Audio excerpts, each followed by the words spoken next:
लेकिन एक चर्चा ये है ना कि जनसुराज, ओवैसी और पप्पू यादव साथ आ जाएंगे तो पूरा खेल खराब कर देंगे। कम से कम सीमांचल में, कोसी में, भागलपुर तक ऐसा खेल खराब कर देंगे कि महागठबंधन के हाथ में कुछ लगेगा नहीं। फैजान साहब, आपको लगता है कि ये संभावना है क्या? जनसुराज तो खुल करके कहती है हम किसी के साथ अलायंस करने जा नहीं रहे हैं।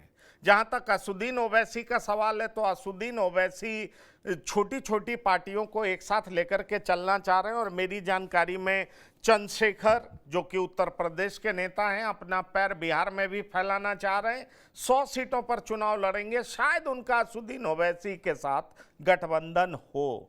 बीएसपी ने भी कह दिया गठबंधन हम नहीं करेंगे, लेकिन अभी चुनाव से पहले बहुत कुछ हो सकता है।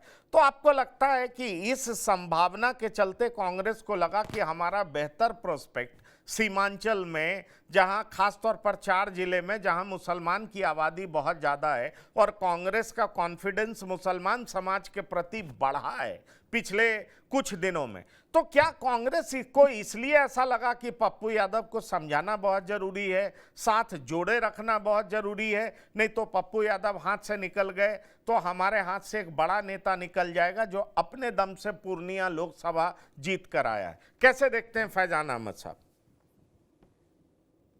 देखिए पंकज जी, पॉलिटिक्स में ईगो अगर बहुत हावी हो जाए, बहुत ऊपर हो जाए, तो वो भी खतरनाक होता है।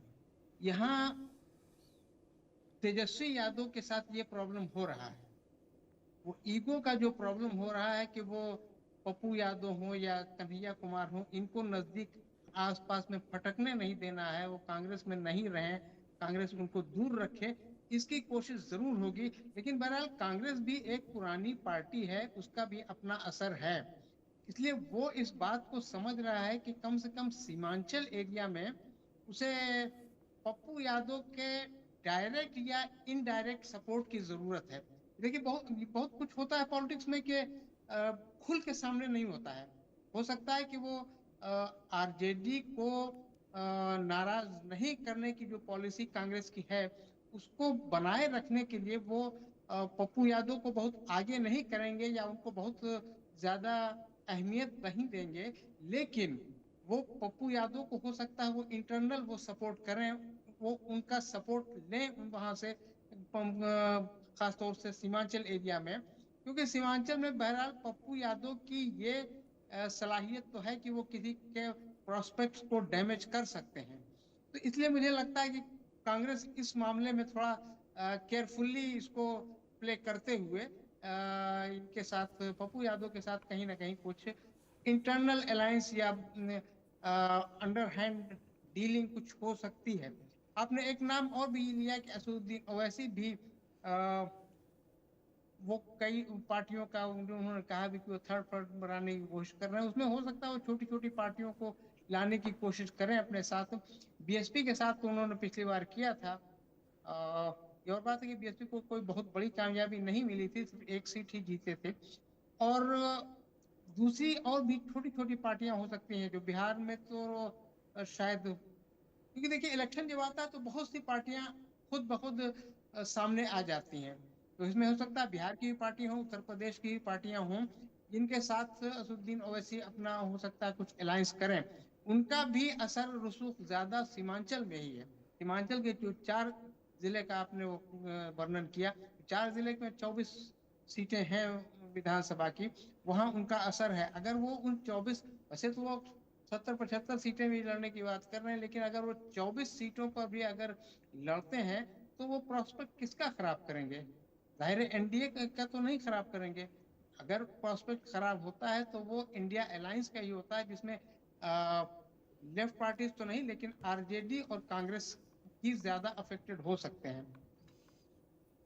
चलिए, आप ये इस तरह की बात कर रहे हैं श्याम किशोर चौबे जी, क्या थर्ड फ्रंट आपको इफेक्टिव दिखता है और पप्पू यादव थर्ड फ्रंट का हिस्सा हो जाते हैं तो कांग्रेस के लिए बड़ा डैमेजिंग होगा? इसलिए कांग्रेस एक तरफ आरजेडी को बैलेंस कर रही है, दूसरी तरफ पप्पू को बैलेंस कर रही है।